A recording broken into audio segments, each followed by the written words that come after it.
Hello viewers, আমার চিন্তার জগতে আপনাদের স্বাগত। আশা করি আপনারা সবাই ভালো আছেন। তারপর যা বলতে চাচ্ছিলাম, আমাদের সাল্লু ভাইয়ের কামব্যাক জাস্ট ফাটিয়ে দিয়েছে। বিগত টিম সাল্লু ভাইয়ের নিউলি রিলিজ পাওয়া আন্তিম মুভির রিভিউ নিয়ে আমরা চেষ্টা করব মুভিটি সম্পর্কে হালকার উপর।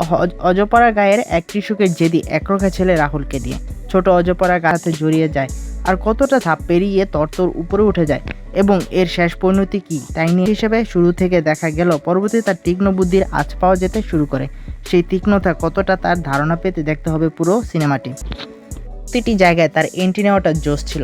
রাধে মুভিটি রিলিজের পর সালমান ভাইয়ের দুর্নামটা হয়েছিল, এই মুভিটা তা পুরোপুরি পুষিয়ে দিয়েছে। ইন্টারেস্টিং বিষয় হলো মুভিটিতে সালমান ভাই পিওর সিঙ্গেল, তাকে কোনো হিরোইন দেওয়া হয়নি। এরপর সে রাহুল চরিত্রটা লিড দেওয়া আয়ুষ শর্মার কাছে। এখানে একটা ব্যাপার আছে, মুভিটা ফার্স্ট পোস্টার রিলিজ হওয়ার পর আয়ুষ শর্মাকে কাস্ট করায় নেটিজেনদের মধ্যে তুমুল সমালোচনার ঝড় উঠেছিল যে ভাইজান একটি চরম ভুল সিদ্ধান্ত নিয়েছে, কিন্তু সেই সমগ্রেট হলে ভালো হতো।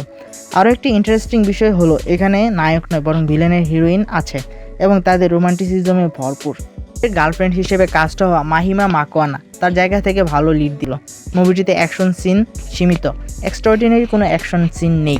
যতটা আছে ঠিকঠাক এবং সঠিকভাবে অ্যাটাচ করা হয়েছে। মুভিটিতে নেই কোনো বাড়তি গানের ছড়াছড়ি, যে কটা গান আছে পারফেক্ট সিচুয়েশনে জুড়ে দেওয়া হয়েছে। নেই কোনো নোরা ফাতেহি, মালাইকা কিংবা সানি লিওনের মাসলাদার আইটেম সং, তবে যতটা আছে যথেষ্ট। ব্যাকগ্রাউন্ড মিউজিক যেমন ভালো হয়েছে, মুভিটি সম্পর্কে আরও কিছু তথ্য জানা যায়। মুভিটির IMDb rating 8.1 out of 10, Times of India এর star rating 4 out of 5। 81% Google ইউজাররা মুভিটি পছন্দ করেছে। মুভিটির ডিরেক্টর মাহেশ মাঞ্জিকার। লিড রোলে কারা ছিল আগেই বলেছি। মিউজিকের পিছনে শ্রম দিয়েছেন রাবি বাসুর এবং হিতেশ মোদাক। মুভিটি সালমান খান ফিল্মসের প্রোডাকশনে করা হয়েছে। ডিস্ট্রিবিউট করেছে জি স্টুডিও।